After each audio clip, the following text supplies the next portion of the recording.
ونستعينه ونستغفره ونؤمن به ونتوكل عليه ونعوذ بالله من شرور أنفسنا ومن سيئات أعمالنا.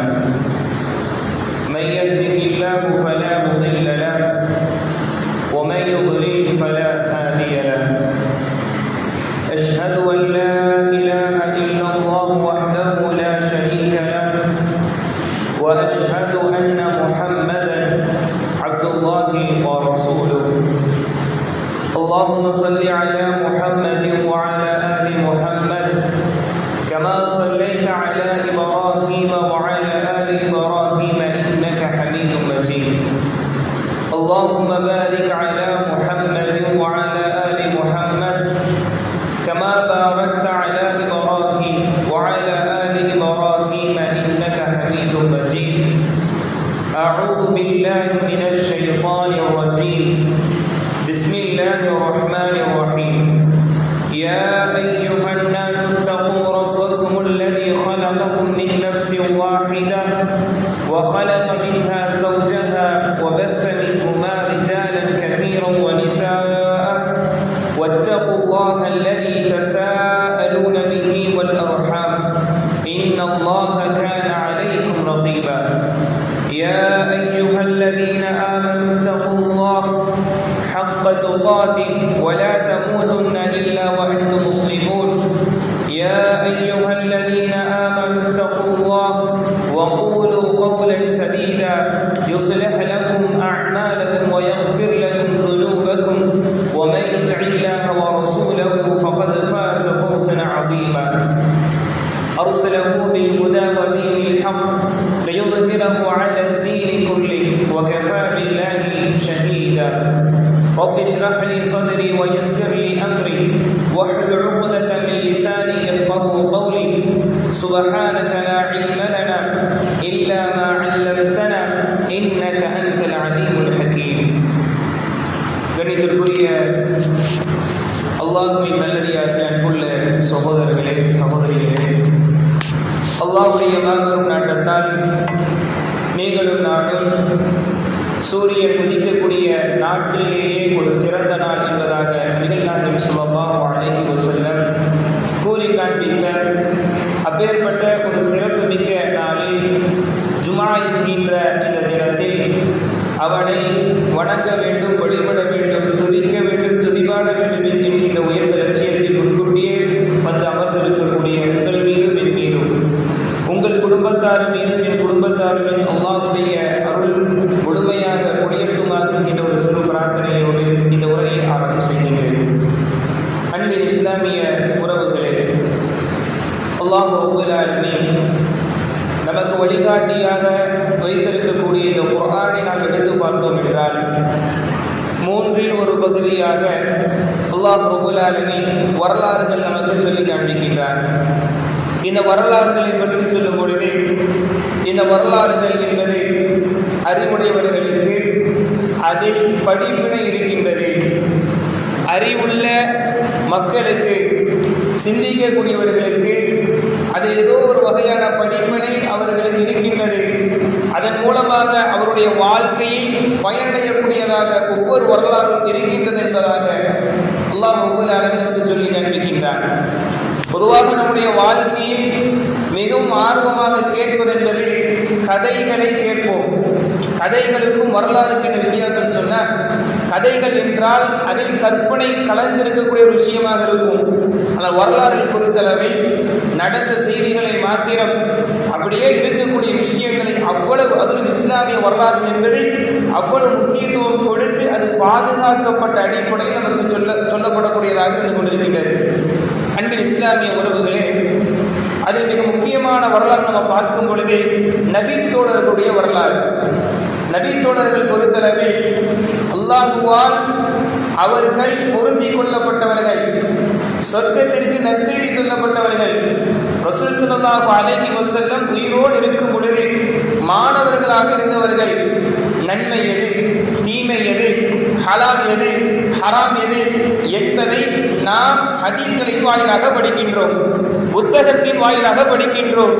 ஆனால் அந்த புத்தகத்தில் இருக்கக்கூடிய செய்திகள், அந்த புத்தகத்தில் இருக்கக்கூடிய நபிகள் நாயகம் ஸல்லல்லாஹு அலைஹி வஸல்லம் இந்த வார்த்தை என்பது நேரடியாக பார்த்த அப்பேற்பட்ட சஹாபாவுடைய வாழ்க்கை எப்படி இருக்கும்? அது மிக முக்கியமான ஒருவர் தான் சஅத் இப்னு ஆமிர் ரலியல்லாஹு அன்ஹு. அன்பின் இஸ்லாமிய உறவுகளே, இவருடைய வாழ்க்கை வரலாறு எப்படி இருந்துச்சுன்னு சொன்னார், இவர் அரசியலில் தலைவராகவும் இருந்தார், ஆளக்கூடிய ஒரு கவர்னராகவும் இருந்தார். அதே சமயம் ஆன்மீகத்தில் இபாதத்தில் அதிகம் ஈடுபடக்கூடியவராகவும் இருந்தார். அது மட்டுமல்லாமல் இவருடைய வாழ்க்கை வரலாறு எப்படி இருக்கும்னா, உலக பற்றற்ற வாழ்க்கை, உலகத்தின் மீது சார்ந்தில்லாமல் அதன் மீது ஆசை வைக்காமல் மறுமையை மாத்திரம் நாடக்கூடிய ஒரு வாழ்க்கையாக அவர் வாழ்ந்திருப்பார். இன்னும் சொல்ல போன அந்த வரலாற்று ஆசிரியர்கள் சொல்கிறார்கள், இவருடைய வரலாறை எழுதுவது என்பது இலகுவானது, இவருடைய வரலாற்றை பேசுவது என்பது இலகுவானது. ஆனால் இந்த சஅத் பின் ஆமிர் ரலியல்லாஹு அன்ஹு இவரை போன்ற வாழ்க்கை அமைத்துக் கொள்வது என்பது ஒரு மிக மிக கடினமான விஷயம். அப்பேற்பட்ட ஒரு வாழ்க்கை வாழ்ந்து காட்டியவர் தான் இந்த சஅத் பின் ஆமிர் ரலியல்லாஹு அன்ஹு. அன்பின் இஸ்லாமிய உறவுகளே, இவருடைய வரலாறு எப்படி ஆரம்பிக்கின்றது, இவர் எப்படி இஸ்லாத்திற்கு வருகின்றார், இவர் எப்படி ஒரு முஸ்லீமாக மாறுகின்றார் என்றால், ஒரு நபி தோழர், அதாவது ஹுபைப் ரலியல்லாஹு அன்ஹு, அப்பேற்பட்ட ஒரு நபி தோழருடைய அந்த மரண நேரத்தை பார்த்துதான் இந்த சஅத் பின் ஆமிர் ரலியல்லாஹு அன்ஹு அவங்க இஸ்லாத்துக்கு வராங்க. இவர் மக்காவில் முஷ்ரிக்காக இருந்து கொண்டிருக்கின்றார். மக்காவில் இஸ்லாத்தை ஏற்காதவராக இந்த சஅத் பின் ஆமிர் இருந்து கொண்டிருக்கின்றார். இந்த நேரத்தில் இஸ்லாம் பரவுகின்றது, இஸ்லாம் என்கின்ற மார்க்கம் சொல்லப்படுகின்றது. பல நபர்கள் இஸ்லாத்தை ஏற்றவர்களாக நபி தோழர்களாக இருந்து கொண்டிருக்கின்றார்கள். எனவே குறைஷிகள் அதுபோல் இஸ்லாத்திற்கு எதிராக வெறுப்பு பிரச்சாரம் செய்து கொண்டிருந்தார்கள். இஸ்லாமியர்கள் என்றால் அவர்களை கொலை செய்ய வேண்டும் என்பதாக இருந்து கொண்டிருந்தார்கள். அப்படியாக ஹுபைப் ரலியல்லாஹு அன்ஹு அவர்கள் மாட்டுகிறார்கள், அவர்களை பிடிக்கிறார்கள் இந்த குறைஷிகள். ஒரு ரீதியில் ஒரு சூழ்நிலையில் ஹுபைப் ரலியல்லாஹு அன்ஹு அவர்கள் இந்த குறைஷிகளிடத்தில் சிக்கிக் கொள்கிறார்கள், பிடிபடுகிறார்கள்.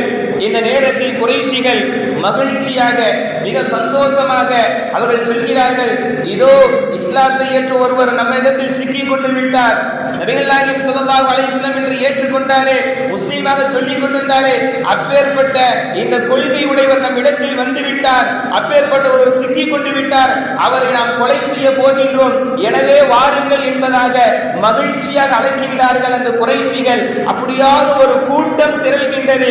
அந்த கூட்டத்தில் ஒருவராக, ஒரு பார்வையாளராகத்தான் இந்த சஅத் பின் ஆமிர் ரலியல்லாஹு அன்ஹு அவர்கள் இருந்து கொண்டிருக்கிறார்கள். அங்க இருக்கக்கூடிய பெண்கள் எல்லாம், குறைஷி பெண்கள் எல்லாம், இதோ முஹம்மதுடைய ஒரு தோழர் வந்துவிட்டார், இவரை கொலை செய்ய போகிறார்கள் என்பதாக அந்த இஸ்லாமியரை கொலை செய்யும் போது அதை பார்த்து மகிழ்ச்சி அடைவதற்காக எல்லாம் நின்று கொண்டிருக்கிறார்கள். இந்த நேரத்தில் ஹுபைப் ரலியல்லாஹு அன்ஹு அவர்கள் கழுமரத்தில் ஏற்றப்படுகிறார்கள். யோசிச்சு பாருங்க, இஸ்லாத்தை ஏற்ற மாத்திரத்திலேயே சோதனை வரும். அந்த சோதனை அவங்க எப்படி ஹேண்டில் பண்றாங்க, எப்படி ஃபேஸ் பண்றாங்க பாருங்க. அந்த குறைஷிகள் எதிரிகளிடத்தில் மாட்டப்பட்ட மாத்திரத்திலேயே, சிக்கிக் கொண்ட மாத்திரத்திலேயே ஈமானை இழக்கல, கழுமரத்தில் ஏற்றப்படுகின்றார். உடனே அவரிடத்தில் கேட்கப்படுகின்றது. அந்த நேரத்தில் சொல்றாரு, நான் ஒரு 2 ரக்காத் தொழ வேண்டும். அந்த குறைஷி இடத்துல அந்த ஹுபைப் சொல்கின்றார், 2 ரக்காத் நான் தொழணும். சொன்ன மாத்திரத்தில் ஹுபைப் ரலியல்லாஹு அன்ஹு அவர்களுக்கு 2 ரக்காத் தொழுவதற்கு அவகாசம் அளிக்கப்படுகின்றது. 2 ரக்காத் அவர்கள் தொழுகிறார்கள்.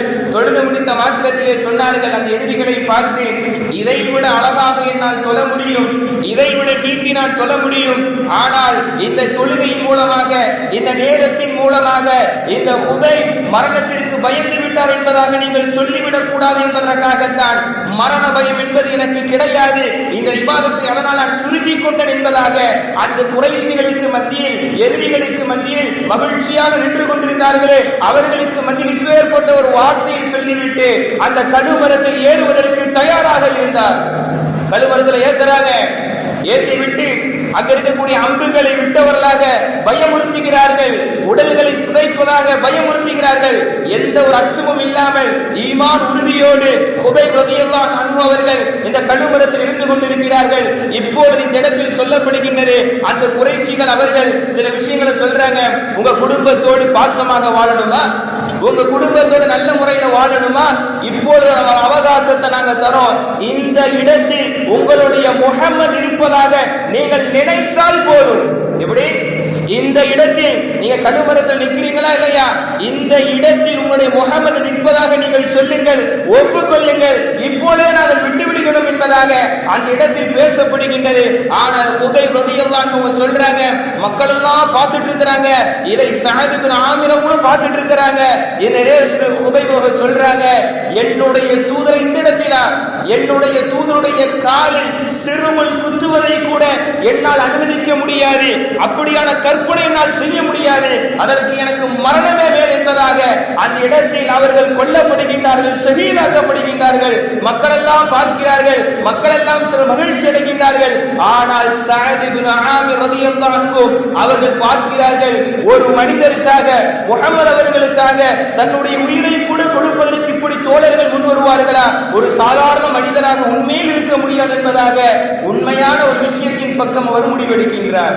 பாருங்க, யோசிச்சு பாருங்க அன்பின் இஸ்லாமிய உறவுகளே, ஒரு செயல்பாட்டின் மூலமா, ஒரு தியாகத்தின் மூலமாக ஒரு காபிராக இருந்தவர் இஸ்லாத்திற்கு வருவதற்கு ஒரு வழிவகையை செய்யறாங்க. ஹுபைப் ரலியல்லாஹு அன்ஹு அவங்க ஷஹீதாக்கப்படுறாங்க. கூட்டங்கள் கலைகின்றது, நாட்கள் செல்கின்றது. சஅத் இப்னு ஆமிர் ரலியல்லாஹு அன்ஹு அவர்கள் இன்னும் இஸ்லாத்தை ஏற்காம இருக்கிறாங்க. இந்த நேரத்தில் குழப்பமாக இருக்கின்றது, இப்படி ஒருவர் மரணிப்பதற்கு தயாராக இருப்பாரா? உண்மையில் அவர் இறை தூதர் தான், கண்டிப்பாக இப்படியா ஒரு சாதாரண மனிதனுக்காக, அவர் பொருளாதாரத்துக்காக பாசம் வச்ச மாதிரி தெரியல, பதவிக்காக பாசம் வைத்தவராக தெரியவில்லை, உண்மையில் ஒரு இறைவனுக்காக, ஒரு இறை தூதருக்காகத்தான் இப்படியாக இருக்க முடியும் என்பதாக ஒரு முடிவுக்கு வந்து இஸ்லாத்தை ஏற்றுக்கொள்கிறார்கள். சஅத் இப்னு ஆமிர் ரலியல்லாஹு அன்ஹு மதீனாவுக்கு போறாங்க. மதீனாவுக்கு போன பிறகு முஸ்லிமாகி விடுகின்றார்கள். காலங்கள் உருண்டோடுகின்றது. ரசூல் ஸல்லல்லாஹு அலைஹி வஸல்லம் அவர்கள் மரணிக்கின்றார்கள். அதற்கு பிறகு அபூபக்கர் ரலியல்லாஹு அன்ஹு அவர்கள் ஆட்சிக்கு வருகின்றார்கள். அதற்கு பிறகு உமர் ரலியல்லாஹு அன்ஹு அவர்கள் ஆட்சிக்கு வரும் பொழுது அந்த நேரத்தில் பாருங்கள், சஅத் இப்னு ஆமிர் எப்பேற்பட்ட ஒரு பற்றுடையவர்களாக, இந்த மறுமை அவர்கள் தெரிந்த மாத்திரத்திலேயே, இஸ்லாத்தை அவர்கள் தெரிந்த மாத்திரத்திலேயே அந்த கூட்டத்தில் இருந்தாங்க. குஃபாருடைய கூட்டத்திலிருந்து வந்து இஸ்லாமில மாறின பிறகு அவர் எப்பேற்பட்ட வார்த்தை உமர் ரலியல்லாஹு அன்ஹு இடத்துல சொல்றாங்க பாருங்க. உமர் ரலியல்லாஹு அன்ஹு அவர்கள் ஆட்சி பொறுப்பில் அமரும் பொழுது சொல்கிறார்கள், உமர் அவர்களே, கலீஃபா அவர்களே, அல்லாஹ்விற்கு நீங்கள் அஞ்சிக் கொள்ளுங்கள், மக்களை கண்டு அல்லாஹ்வுடைய விஷயத்துல நீங்க பயப்படாம இருந்திராதீங்க.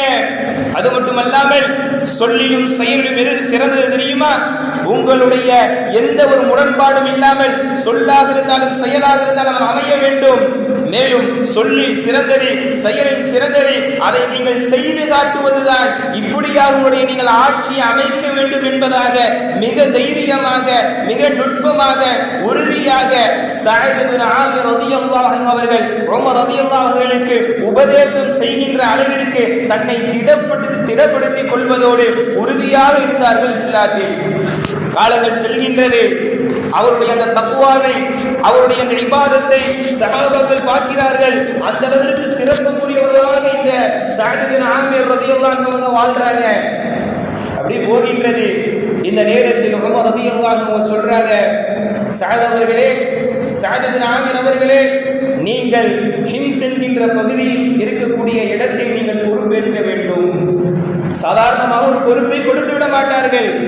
நம்முடைய பார்வையில், சமுதாயத்துடைய பார்வையில் எப்படி இருக்கும்? அந்த பொறுப்புக்கு அவர் தகுதியாக இருக்கிறாரோ இல்லையோ, அவர் சமுதாயத்தை அந்தஸ்து பெற்றிருந்தால், பொருளாதாரம் வைத்திருந்தால், நாம் பார்க்கின்றோம் பதவிகளை மிக இலகுவான முறையில் பொருளாதாரத்தை விலை பேசுகிறார்கள். ஆனால் பாருங்கள், இஸ்லாமிய மார்க்கம் என்பது அவரிடத்தில் பொருளாதாரத்தை எதிர்பார்க்காது, அந்தஸ்தை எதிர்பார்க்காது, இப்படியான சூழலை எதிர்பார்க்காமல் அவரிடத்தில் தக்வா இருக்கின்றது, சரியான முறையில் மார்க்கத்தை கொண்டு போகின்றார். எனவே அவரிடத்தில் அவர்கள் அந்த பொறுப்பை கொடுக்கிறார்கள். ஆனால் சமுதாயத்தில் பதவி வேண்டும், பதவி வேண்டும் என்று ஆசைப்படுவார்கள். பதவிக்காக பிரிந்து சென்று இன்னொரு இயக்கத்தை தொடர்வதற்கும் தயாராக இருப்பார்கள். சஅத் இப்னு ஆமிர் ரலியல்லாஹு அன்ஹு சொல்றாங்க, எனக்கு பதவி எல்லாம் வேண்டாம். பதவி தேடி வருது. அவங்களுடைய சிந்தனை பாருங்கள், பதவி வேண்டாம், நான் அல்லாஹ்விடத்தில் இபாதத்தை செய்ய நான் அப்படியே சென்று கொண்டிருக்கின்றேன். பப்ளிசிட்டி அவங்க விரும்பல. இதன் சமுதாயத்தில் அப்படியே நான் பிரபலமாக வேண்டும் என்பதாக விரும்பவில்லை. அவர்கள் அல்லாஹ்விடத்தில் இபாதத்து செய்து மறுமையில் வெற்றி பெற வேண்டும் என்பதாக அவருடைய சிந்தனை இருந்தது. அதன் காரணமாக வந்த பொறுப்பை கூட தட்டிவிட்டார்கள். சொல்றாங்க, ஒரு வார்த்தை சொல்கின்றார்கள், சாத் அவர்களே, எல்லா பொறுப்பையும் என்னிடத்தில் தள்ளிவிட்டு என்ன மட்டும் நீங்க சுமக்க வைக்கலான்னு பாக்குறீங்களா? நாளை மறுமையில் இத்தனை பொறுப்புகளையும் நான் சுமந்து அல்லாஹ்விடத்தில் பதில் சொல்ல வேண்டுமா என்பதாக வார்த்தை சொன்ன மாத்திரத்திலே சாத் ரலியல்லாஹு அவர்கள் வேறு வழி இல்லாமல் அந்த பொறுப்பை எடுத்துக் கொள்கிறார்கள். இப்போ ஹிம்சை நோக்கி தன்னுடைய குடும்பத்தோடு தன்னுடைய மனைவியோடு போறாங்க. இந்த நேரத்தில் உமர் ரலியல்லாஹு அவங்க பைத்துல் மாலிலிருந்து சில செல்வங்களை கொடுக்கின்றார்கள் அவருடைய செலவிற்காக. இப்ப போறாங்க, போய் அவருக்கு தேவையான அடிப்படையான விஷயத்தை மட்டும் வாங்கிட்டு, எப்படி அந்த ஹிம்சின் பகுதியுடைய கவர்னராக இருக்கக்கூடியவர், இப்பேற்பட்ட இவர் நினைத்திருந்தால் மாநில கேட்டிருக்கலாம், சிறந்த ஒரு இடத்தை கேட்டிருக்கலாம், தனக்கு கொடுக்கப்பட்ட பொருளாதாரத்தை இன்னும் எனக்கு அதிகமாக கொடுக்க தேவைன்னு கேட்டிருக்கலாம். ஆனா தனக்கு கொடுத்த பொருளாதாரத்தில் அடிப்படை தேவையான விஷயங்களை வாங்கிட்டு அதை சதக்கா செய்து விடுகிறார்கள். உடனே மனைவி கேட்கிறாங்க, மனைவிடத்தில் சொல்றாங்க, நம்ம இந்த பணத்தை லாபம் தருகின்ற ஒரு பொருள், லாபம் தருகின்ற வியாபாரத்தில் போட்டு விடுவோமா? மனைவி சொல்றாங்க, தாராளமாக போட்டு விடலாம், இதோ நான் செய்து விடுகிறேன் என்பதாக அவங்க சதக்கா செய்யறாங்க. அதுபோல அவங்க மனைவி கேட்பாங்க, வியாபாரம் எப்படி இருந்து என்று கேட்கும் பொழுது அது கண்டிப்பாக நிச்சயமாக லாபம் தரும் என்பதாக சொல்லி காண்பித்தார். அல்லாஹ் குர்ஆனில் சொல்றான், மன்தல்லதி யுக்ரிதுல்லாஹ கர்தன் ஹஸனா, அல்லாஹ்விற்கு யார் அழகிய ஒரு கடன் தருவார்களோ அல்லாஹ் அவர்களுக்கு நாளை மறுமையில் அதை இரட்டிப்பாக்கி அதிகமாக்கி தருகின்றான் என்பதாக அல்லாஹ் குர்ஆனில் சொல்கிறார். அப்பேற்பட்ட வசனத்துக்கு ஏற்ப தனக்கு தேவை இருந்தும் அந்த பொருளாதாரத்தை அவர்கள் செலவழிக்கக்கூடியவர்களாக இருந்தாங்க. இந்த இடத்துல மிக முக்கியமான விஷயம், தன்னுடைய மனைவிக்கு தெரிஞ்சது, தெரிந்த மாத்திரத்திலேயே இது சதக்கா தானே, அல்லாஹ்வுடைய மார்க்கத்திற்கான என்கிற மாத்திரத்திலே அதை பொருந்திக் கொள்ளக்கூடியவர்களாக இருக்கிறார்கள். இன்றைக்கு அப்படி இருக்கின்றோமா? குடும்பங்களில் நாம் சதக்கா செய்யும் பொழுது அப்பேற்பட்ட மனைவிமார்கள் அதை ஒத்துழைப்பதற்கு தயாராக இருக்கிறார்களா? அல்லது மனைவிமார்கள் குடும்பத்தில் அவர்கள் அதை சதக்கா செய்யும் பொழுது கணவன்மார்கள் அதை ஏற்றுக்கொள்ளக்கூடியவர்களாக இருக்கிறார்களா? யோசிச்சு பாருங்கள் இஸ்லாமிய உறவுகளே. ஆனால் அவர்கள் மறுமையை நினைத்தவர்களாக, இந்த உலகம் தேவையில்லை, இந்த உலகத்திற்கு அடிப்படையான தேவை விஷயத்தை மாத்திரம் எடுத்துக்கொண்டு மறுமையை பெறுவதற்காக பொருளாதாரத்தை செலவழிக்கக்கூடியவர்களாக இருந்தாங்க. கொஞ்ச நாள் போகின்றது, ஹிம்ஸ் பகுதியில் இருந்து உமர் ரலியல்லாஹு அன்ஹு அவரிடத்தில் சில கூட்டம் வருது, ஒரு குழு வருது. அப்ப அந்த குழுவிட்ட கேட்கிறாங்க, உமர் ரலியல்லாஹு அன்ஹு ஹிம்ஸ்ங்கிற பகுதியில ஏழை மக்களுடைய ஒரு பட்டியலை கொடுங்க.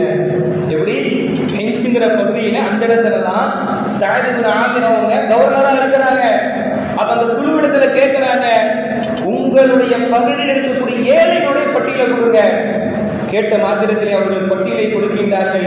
பட்டியலில் சில நபர்கள் பெயர் எழுதப்படுகின்றது. அதில் ஒரு பெயர், யாருடைய பெயர் என்று சொன்னார், எந்த ஹிம்ஸ் நாட்டுடைய கவர்னராக சஅத் இப்னு ஆமிர் இருக்கிறார்களோ அவர்களுடைய பெயரும் அதில் இடம்பெற்றிருந்தது. உடனே கேட்கிறாங்க, இவருடைய பெயர் இருக்கின்றதா? இந்த நேரத்தில் உமர் ரலியல்லாஹு அன்ஹு அவர்கள் கண்ணீர் விட்டு அழுகிறார்கள். சஅத் அவர்கள் ஏழ்மையில் இருந்து கொண்டிருக்கிறார்களா? சஅத் அவர்கள் இப்பேற்பட்ட சூழல் இருந்து கொண்டிருக்கிறார்களா? அவர் ஏழ்மையாக இருந்து கொண்டிருக்கிறாரா என்று சொல்லிய மாத்திரத்திலே அவர்களுக்கு சில பொற்காசுகளை உமர் ரலியல்லாஹு அன்ஹு அவர்கள் அந்த குழுவிடத்தில் கொடுத்து விடுகிறார்கள். அந்த குழு நேராக ஹிம்ஸ் நோக்கி வருகின்றது. சஅத் இப்னு ஆமிர் ரலியல்லாஹு அன்ஹு இடத்தில் வீட்டில் வந்து அந்த பொற்காசுகளை, அந்த பணங்களை கொடுக்கிறார்கள். அதை பார்த்த மாத்திரத்திலே சொல்கிறார்கள், இன்னா லில்லாஹி வ இன்னா இலைஹி ராஜிஊன். இன்னா லில்லாஹி வ இன்னா இலைஹி ராஜிஊன். இந்த வார்த்தையை நம்ம கேட்டிருப்போம். எப்ப கேட்போம்? நம்முடைய வாழ்க்கையில இழப்பை சந்தித்தால் நாம் அல்லாஹ்விற்குரியவர்கள், நாம் அல்லாஹ்விடத்தில் தான் திரும்பி செல்ல இருக்கின்றோம் என்கிற இந்த வார்த்தை யாரா மறந்துச்சாங்கன்னா பள்ளிவாசல் சொல்லுவாங்க. இப்பேற்பட்ட இந்த வார்த்தை அப்பேற்பட்ட நேரத்தில் சொல்ல வேண்டியது. ஆனால் சஅத் இப்னு ஆமிர் அவர்கள் பொருளாதாரம் வீட்டை நோக்கி வந்த மாத்திரத்திலேயே அவர்கள் பயப்பட ஆரம்பிக்கின்றார்கள்.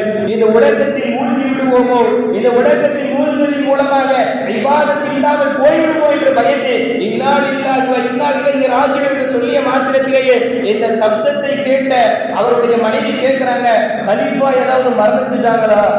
எப்படி கலீஃபா ஏதோ மரணிச்சுட்டாங்களா? நீங்க சொல்கின்ற அந்த சப்தத்தை பார்த்த வார்த்தையை கேட்டால் உமர் அவங்க மரணிச்சுட்டாங்க கேட்கும் பொழுது இல்லை இல்லை, அதை விட மிகப்பெரிய முசீபத்து நம்மை நோக்கி வந்திருக்கின்றது கேட்கிறாங்க அவங்க மனைவி.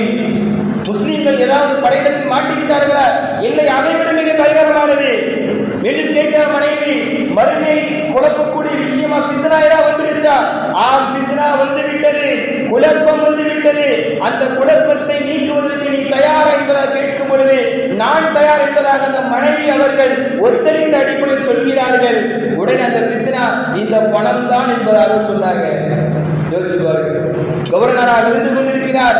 அவர் நினைக்கிறார் பொருளாதாரம் எடுப்பதற்கும் அனைத்தும் தகுதியானவர் தான், அதற்கு மேலும் ஒரு எடுக்கலாம். ஆனால் பொருளாதார விஷயத்தில் நாம் எப்படி இருந்து கொண்டிருக்கின்றோம்? இஸ்லாமிய உறவுகளே, அந்த பொருளாதாரத்தை பார்க்கும் பொழுது சந்தோஷம் தான், மகிழ்ச்சி தான், இல்லை என்று சொல்லவில்லை, மாற்று கருத்து அல்ல. ஆனால் பொருளாதாரம் இல்லாத சூழ்நிலை விட பொருளாதாரம் வரும்பொழுது அது நமக்கு ஒரு கண்குளிர்ச்சியாக, அதுதான் நமக்கு நிரந்தர சந்தோஷமாக பார்க்கின்றோம். ஆனால் இப்பேற்பட்ட சஹாபாக்கள், இந்த நபி தோழர் அதை பார்க்கும் பொழுது பயந்தார்கள். மறுமையை என்கின்ற நோக்கத்தை திசை திருப்பக்கூடியதற்கு முக்கிய காரணமாக அமைந்துவிடும் என்று பயந்தார்கள். ஆனால் நமக்கு வருகின்ற பொருளாதாரத்தை தாண்டி அல்லாஹ் பாதுகாப்பதை தவிர இன்றைக்கு பொருளாதாரத்தை சம்பாதிக்க வேண்டும் என்கின்ற சிந்தனை மாற்றம் வைத்ததின் விளைவு பிற நபருடைய பொருளாதாரம் மிக சர்வ சாதாரணமாக சுரண்டப்படுகின்றது. மிக சர்வ சாதாரணமாக நம்பிக்கை அடிப்படையில் கொடுக்கப்பட்ட பொருளாதாரங்கள் சிதைக்கப்படுகின்றது. கணக்கு என்ன கேட்க போறாங்க? இதுல 100 ரூபாய் எடுத்த என்ன தெரியவா போகின்றது, 500 ரூபாய் எடுத்த தெரியவா போகின்றது என்பதாக மிக சர்வ சாதாரணமாக நமக்கு கிடைக்கின்ற பொருளாதாரத்தை போக பிற நபர்களுடைய பொருளாதாரம் மிக சர்வ சாதாரணமாக எடுத்துக்கொள்வது அவர் பிசினஸ் உடைய அல்லது பொருளாதாரத்தின் வளர்ச்சியுடைய ஒரு நவீனமாக பார்க்கப்படுகின்றது. ஆனால் சாயத் அவர்களுக்கு அவர்களுக்குரிய பொருளாதாரம் வந்தும் கூட சோதனையாக பார்த்தார்கள், சோதனையாக பார்த்தார்கள். அன்பின் இஸ்லாமியர்கள் சிந்திச்சு பாருங்க, பொருளாதார விஷயத்தில் நம்ம இப்படி இருந்து கொண்டிருக்கின்றோம். அவர்கள் அந்த பொருளாதாரத்தை அடுத்த கட்டமாக அவர்கள் என்ன செஞ்சாங்கன்னு சொன்னா அதையும் சதக்கா செய்யக்கூடியவர்களாக இருந்து கொண்டிருக்கிறார்கள். அதுக்கப்புறம் கலீஃபா அவர்கள் கொஞ்ச காலம் கழித்து நேரடியாக நபிசுல்லோக்கே வராங்க. எப்படி ஆட்சி இருக்கின்றது? பொதுவாக வழக்கம் அப்படித்தான். உமர் ரலியல்லாஹு அவர்கள் ஒரு பொறுப்பை சுமந்து விட்டால் அவ்வளவு பயப்படுவார்கள். என்னுடைய பொறுப்பில் நான் சரியாக இருக்கின்றேனா, என்னுடைய பொறுப்பு விஷயத்தில் நான் கரெக்டா இருக்கிறேனா? அதுக்கு அவங்களுடைய வாழ்க்கை வரலாறு பார்க்கலாம். அவங்க அப்படியே நைட் உலா வருவார்கள். எப்படி? அப்படியே தான் கலீஃபா என்கின்ற வெளிப்படையில காமிச்சிட்டு வர மாட்டாங்க. நம்ம பார்க்கிறோம், குறைகளை தீர்ப்பதற்கு நாம் வருகின்றோம் என்றெல்லாம் சொல்லுவாங்க. ஆனால் குறை தீர்ந்த பாடில்லை. அந்த கலீஃபா இடத்தில் அவர் அப்பேற்பட்ட அந்த வரலாறு இடத்திலிருந்து நாம் படிக்க வேண்டும். பொறுப்பு சுமந்தால் எப்படி இருக்க வேண்டும் என்பது உமர் ரலியல்லாஹு மிக சிறந்த எடுத்துக்காட்டு. நைட் அப்படியே உலா வருவார்கள். அந்த நேரத்தில் ஒரு பெண்மணி தன்னுடைய குழந்தைக்கு உணவில்லாமல் அப்படியே பாவனை செய்து சமைத்துக் கொண்டிருக்கிறார்கள். அதனால கேட்கப்படுகிறது, ஏன் உங்களுடைய குழந்தைகள் அழுது கொண்டிருக்க கேட்கும் பொழுது எங்களுக்கு உணவில்லை என்பதாக சொல்லப்படுகின்றது.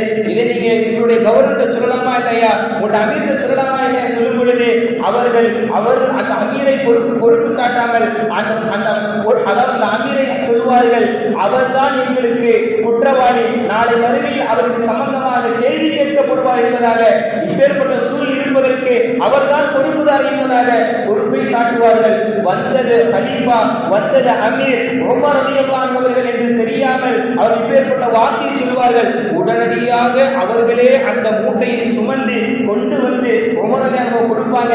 இந்த நேரத்தில் பணியாளர் கேட்பாரு, உமர் அவர்களே நான் சுமந்து வருகிறேன் என்பதாக கேட்கும் பொழுது உமர் ரலியல்லாஹு சொல்வார்கள், நாளை மறுமையில் எனக்கு பதிலாக என்னுடைய பாவத்தை நீ சுமப்பாயா, நாளை மறுமையில் எனக்கு கேட்கப்படக்கூடிய கேள்வி நீ சுமப்பாயா என்பதாக கேட்டுக்கொண்டு உமர் ரலியல்லாஹு அந்த பொருள் விஷயத்தில் அவ்வளவு கண்ணும் கருத்துமாக இரவில் தூங்க வேண்டிய நேரத்தில் தான் பொறுப்பில் சரியாகத்தான் இருக்கின்றேனா, சக்திக்கு அப்பாற்பட்டு தன்னுடைய பொறுப்பை அவ்வப்போது பரிசோதனை செய்தவர் தான் உமர் ரலியல்லாஹு.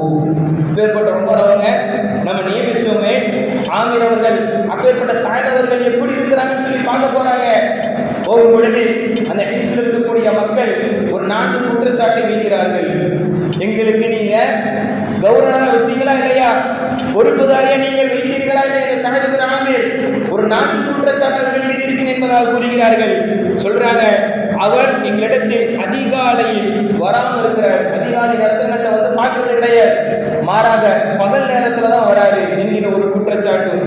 இரண்டாவதாக, இரவில் ஏதோ ஒரு பிரச்சனைன்னு சொல்லி நம்ம போனோம்னு சொன்னா அவர் பேசுவதற்கு முகம் கொடுக்க மாட்டேங்கிறார்.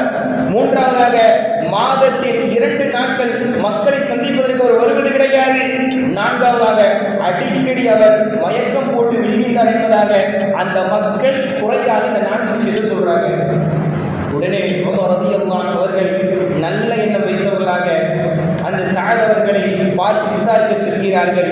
உடனே சஅத் இப்னு ஆமிர் சொல்றாங்க, இந்த விஷயத்தை நான் சொல்வதற்கு விரும்பவில்லை, இருந்தாலும் நீங்கள் கேட்டதற்காக சூழ்நிலையின் காரணமாக நான் இதற்கு 4 விடையளிக்கிறேன் என்பதாக சொல்றாங்க. அதிகாலை நான் வரவில்லை என்பதாக சொன்னாங்களா இல்லையா? மக்கள் குற்றச்சாட்டு வைத்தார்களா இல்லையா? உமர் அவர்களே, என்னுடைய வீட்டில் பணியாட்கள் இல்லை, என்னுடைய வீட்டில் வேலை செய்வதற்கு வேலையாட்கள் இல்லை, நான் அதை வைக்கவில்லை, மாறாக என்னுடைய வீட்டில் உணவை தயாரிப்பதும் நான் தான், என்னுடைய வீட்டில் இருக்கக்கூடிய பொருட்களை சுத்தம் செய்வதும் நான் தான். எனவே அந்த வேலைகள் எல்லாம் முடிந்த பிறகு நான் மக்களை சந்திப்பதற்கு வரும் பொழுது அது பகலாகி விடுகின்றது என்பதாக கூறினார். இரண்டாவது சொன்னார்கள், இரவில் பிரச்சனைகளுக்கு வந்து சந்தித்தால் முகம் கொடுக்கவில்லை, நேரம் கொடுக்கவில்லை என்பதாக சொல்றாங்களா இல்லையா? உமர் அவர்களே, என்னுடைய வாழ்க்கை பொறுத்தளவில் நான் காலை முழுவதும் மக்களுக்காக உழைக்கின்றேன், மக்களுக்காக பாடுபடுகின்றேன். இதோ அந்த ரப்புல் ஆலமீன் எனக்கு இந்த வாழ்க்கையை கொடுத்தானே, நல்ல முறையில் நேரத்தை கொடுத்தானே, நல்ல ஆரோக்கியத்தை கொடுத்திருக்கின்றானே, அப்பேற்பட்ட இறைவனை நான் வணங்க வேண்டும், அப்பேற்பட்ட இறைவனை துதிக்க வேண்டும் என்பதற்காக இரவு முழுக்க இரவில் சில நேரங்களை ஒதுக்கி அல்லாஹ்வை வணங்குவதற்காக நான் நேரத்தை ஒதுக்கி இருக்கின்றேன். எனவே இந்த நேரத்தில் மக்கள் வரும் பொழுது நான் நேரம் கொடுப்பதில்லை. மூன்றாவது சொன்னாங்களா இல்லையா? மாதத்தில் 2 நாட்கள் என்ன பார்க்கிறது சொன்னாங்களா இல்லையா? அதற்குண்டான காரணம், உமர் அவர்களே, என்னிடத்தில் சில ஆடைகள் தான் இருந்து கொண்டிருக்கின்றது, ஓரிரு ஆடைகள் தான் இருந்து கொண்டிருக்கின்றது. அதை நான் சுத்தம் செய்தேன் என்றால் அதை காயும் வரைக்கும் என்னால் வெளியே வர முடியாது. அதை சரியான முறையில் எடுத்த பிறகு மாலை நேரத்தில் தான் நான் வருவேன் என்பதாக 3வது விஷயத்துக்கு சொன்னாங்க. 4வது விஷயம், அடிக்கடி நான் மயக்கம் போட்டு விழுகின்றேன் என்பதாக சொன்னாங்களா இல்லையா? இதோ நான் இஸ்லாத்தை ஏற்றுக்கொள்வதற்கு முன்னால் ஹுபைப் அவருடைய மரணத்தை நான் பார்த்தேன். ஹுபைப் ரலியல்லாஹு அன்ஹுவுடைய மரணம் நடக்கும் பொழுது, அந்த கொலை நடக்கும் பொழுது, அவர் ஷஹீதாகும் பொழுது நான் நேரடியாக பார்த்தேன். அப்பொழுது சில துஆவை செய்தாரே, அந்த துஆ செய்யும் பொழுது நான் பார்வையாளர் கூட்டத்தில் நானும் இருந்தேன். அந்த துஆ என்னை பாதித்து விடுமோ, அந்த துஆவின் மூலமாக நான் எனக்கு ஏதோ ஆகிவிடுமோ என்பதாக சில நேரங்களில் சிந்திக்கும் பொழுது அவ்வப்போது நான் மயக்கமுற்று விழுகின்றேன் உமர் அவர்கள் என்பதாக அந்த கலீஃபா இடத்தில் இப்பேற்பட்ட பதிலை சொன்னார்கள் என்றால் அன்பின் இஸ்லாம் இவர்களை சிந்திச்சு பாருங்கள். இப்பேற்பட்ட ஒரு வாழ்க்கையை வாழ்ந்திருக்கிறாங்க. சஅத் இப்னு ஆமிர் நினைத்திருந்தால் கேள்வி கேட்க முடியுமா? இன்றைய பதவியில் இருப்பவர்கள் அல்லது குடும்ப தலைவர்கள் அல்லது 4 நபர்களுக்கு தலைவராக இருக்கக்கூடியவர்கள் எந்த ஒரு பொறுப்பாக எடுத்தாலும் அவருடைய பொறுப்பை குறித்து ஏற்பட்ட ஒரு கருத்தை வைத்தால் ஒரு சார்ந்த விஷயமாக பதில் வருமா? தனக்காக, தன்னுடைய நப்சிற்காக ஒரு மக்களுக்கு கொடுக்க வேண்டிய விஷயத்தை இல்லாமல் போக்கிய சூழ்நிலையை தான் பார்க்கிறோம். அல்லது தனக்காக அப்பேற்பட்ட நிகழ்வை இல்லாமல் தான் ஆக்கிறோம். அப்பேற்பட்ட கேள்வியை கேட்டால் அவர்கள் இல்லாத ஒரு சூழ்நிலை பார்க்கிறோம். ஆனால் சஅத் இப்னு ஆமிர் ரலியல்லாஹு அன்ஹு அவர்கள் எவ்வளவு வேலைகள் இருந்தாலும் நீங்க சொல்றோம், ஏங்க தொழுகிறது இல்லை, ஏங்க அல்லாஹ்வுக்கு வணக்கம் செலுத்துறது இல்லை, பிஸி லைஃப், எனக்கு டைம் இல்லை, எனக்கு ஒர்க், என்னுடைய ஒர்க் ஷெட்யூல் முழுமையாக இருந்து கொண்டிருக்கின்றது, படிப்பு எனக்கு கவனம் செலுத்துவதே முழுமையாக இருந்து கொண்டிருக்கின்றது, பொருளாதாரத்தை சம்பாதிக்க வேண்டும், லைஃப்ல செட்டில் ஆக வேண்டும் என்று சொல்கின்றோம். இதோ பாருங்கள் இஸ்லாமிய உறவுகளே, அப்பேற்பட்ட ஹிம்ஸ் நாட்டிற்கு, அந்த ஹிம்ஸ் என்கின்ற பகுதிக்கு கவர்னராக இருந்தும் கூட தொழுவதற்கு அவர்கள் மறக்கவில்லை, இபாதத்து செய்வதற்கு அவர்கள் மறக்கவில்லை, பதவிகள் வந்த மாத்திரத்திலே அகங்காரங்களை அவர்கள் வெளிப்படுத்தவில்லை, மாறாக பணிவோடும் என்றைக்கும் நான் அல்லாஹ்விற்கு முன்னால் அடிமைதான் என்பதை அவ்வப்போது நிரூபித்தார்கள். தன்னுடைய பாவங்கள், தன்னுடைய கடந்த கால விஷயங்களை நினைத்து மயக்கமுற்றும் அளவிற்கு தன்னுடைய வாழ்க்கை இஸ்லாத்தோடு இணைத்தவர்கள் தான் சஅத் இப்னு ஆமிர் ரலியல்லாஹு அன்ஹு. இதோடு அவருடைய வரலாறு முடிவடைகின்றது. அன்பின் இஸ்லாமிய உறவுகளே, இப்பேற்பட்ட வரலாறுகளை கேட்டு நம்முடைய வாழ்க்கையிலும் செயல்படுத்தக்கூடிய பாக்கியத்தை அல்லாஹ் ரப்பல் ஆலமீன் உங்களுக்கும் எனக்கும் தந்தருள் புரியும் என்ற பிரார்த்தனையோடு இந்த முதல் ஜும்ஆ உரையை நிறைவு செய்கின்றேன். ஆமீன். வ ஆகிரு தஅவானா அல்ஹம்துலில்லாஹி ரப்பில் ஆலமீன்.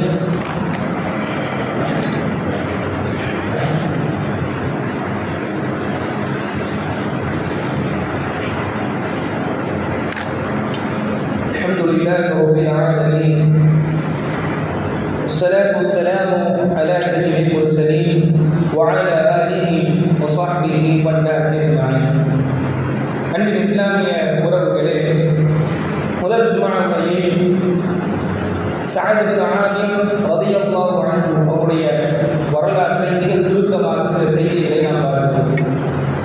அவருடைய வரலாற்றில் பல படிப்பினைகள் நமக்கு இருக்கின்றன. அல்லாஹ் குர்ஆனில் தான் சொல்கின்றார்.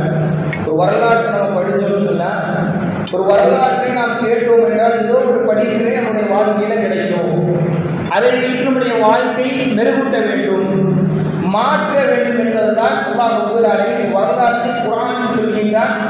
நபி தோழருடைய வரலாறும் ஹதீஸ்களின் மூலமாக நம்ம பார்க்க முடிகின்றது. இவருடைய வரலாறு நம்ம பார்க்கும் பொழுது மிக முக்கியமாக எல்லா கட்டங்களிலும் தவிர்த்து அல்லது மிக முக்கியத்துவம் கொடுத்து எதுக்குன்னு சொன்னால், மறுமைக்காக முக்கியத்துவம் கொடுத்தாங்க. பொருளாதாரத்தை வரும் பொழுது அதனை கட்டினார்கள். அன்பின் இஸ்லாமிய உறவுகளே, ஏன் இந்த பொருளாதாரத்தை பற்றி இவ்வளவு நம்ம சொல்றோம்னு சொன்னா, அதையும் தாண்டி நம்முடைய வாழ்க்கை மீது பல விஷயங்கள் இருந்து கொண்டிருக்கின்றது. மதிப்பு என்பது இன்னைக்கு எப்படி இருக்கு?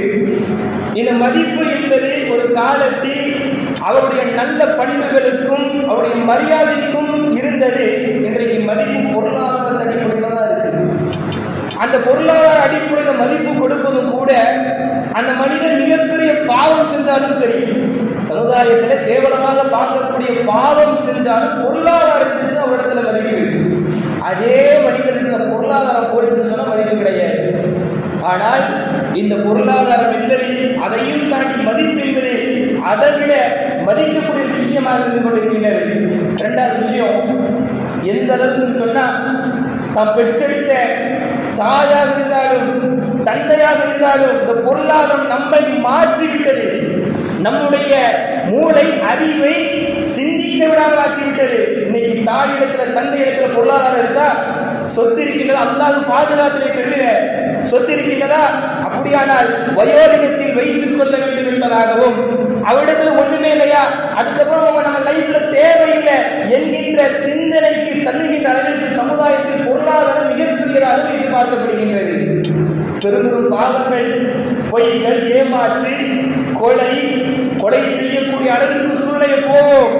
அந்த கொலைகாலில் கொலை செஞ்சவர் யாரு, கொலை செய்யப்பட்டவர் யாருன்னு பார்த்தா அண்ணன் தம்பியா இருப்பாங்க, குடும்பத்தார்களாக இருப்பார்கள். சொத்து பிரச்சனை என்பதாக இவர் விட்டுக் கொடுக்காமல் என்ன காரணம்? பொருளாதாரத்தை அடைய வேண்டும். அது மட்டுமல்லாமல் இந்த பொருளாதாரத்தை தான் முதன்மையான நோக்கம் வைத்ததின் விளைவு குடும்பத்துடைய பல மகிழ்ச்சிகள் இழக்கப்படுகின்றது. பார்க்கிறோமா இல்லையா? இந்த மகிழ்ச்சிகள் குழந்தைகளோடு பேசுவது, மனைவிமாக அன்பாக இருப்பது, குடும்பத்தோடு சந்தோஷமாக இருக்கக்கூடிய சூழ்நிலை அனைத்தும் உதறிவிட்டு இந்த பொருளாதாரத்தை மட்டும் நாம் முதன்மையாக வைத்ததின் காரணமாக இப்பேற்பட்ட மிக மிக முக்கியமாக வாழ்க்கைக்கு தேவையான விஷயங்கள், அதையும் தாண்டி மார்க்கத்திற்கு செய்ய வேண்டிய கடமையான காரியங்கள் இழப்பதற்கு இந்த பொருளாதாரத்தை முதன்மையாக வைத்ததின் காரணமாகத்தான் இருந்து கொண்டிருக்கின்றது. எனவே ஒரு மனிதனுக்கு சகசக விஷயங்கள், பல விஷயங்கள் தன்னுடைய வாழ்க்கையில் எந்த அளவுக்கு மிக முக்கியமானதாக இருக்கின்றதோ அதற்கு அடிப்படையாகவும் அதற்கு அடுத்ததாக இந்த பொருளாதாரம் இருக்கின்றது. அப்பேற்பட்ட விஷயங்களுக்கு மிக முக்கியத்துவம் கொடுக்க வேண்டும், குடும்பத்திற்கு முக்கியத்துவம் கொடுக்க வேண்டும், நம்முடைய மார்க்கத்திற்கு முக்கியத்துவம் கொடுக்க வேண்டும், நம்முடைய உடலுக்கு முக்கியத்துவம் கொடுக்க வேண்டும். எந்த அளவுக்கு சொன்னா, ஆரோக்கியமே இழந்தாலும் சரி, எப்படி நம்முடைய உடம்பினுடைய ஆரோக்கியம் இழந்தாலும் சரி, அந்த பொருளாதாரத்தை அடைய வேண்டும் என்று தன்னையே மனிதன் மறந்தவனாக பொருளாதாரத்தை முதன்மையாக வைத்ததின் விளைவாக இறுதி காலகட்டத்தில் இதையெல்லாம் இழந்துவிட்டோமே என்பதாக சிந்திக்கின்ற அளவிற்கு இந்த பொருளாதாரம் நம்மளை அடிமையாக்கி கொண்டிருக்கின்றது. பொருளாதாரம் அவசியம், ஆனால் அதையும் தாண்டி பல மகிழ்ச்சிகள், பல இன்பங்கள், பல சூழ்நிலைகள் அதையும் தாண்டி மிக முக்கியமாக இருந்து கொண்டிருக்கின்றது. அதுதான் சஅத் பின் ஆமிர் ரலியல்லாஹு அன்ஹு அவர்களுடைய வாழ்க்கை மிக அழகாக நமக்கு எடுத்து காண்பிக்கப்படுகின்றது.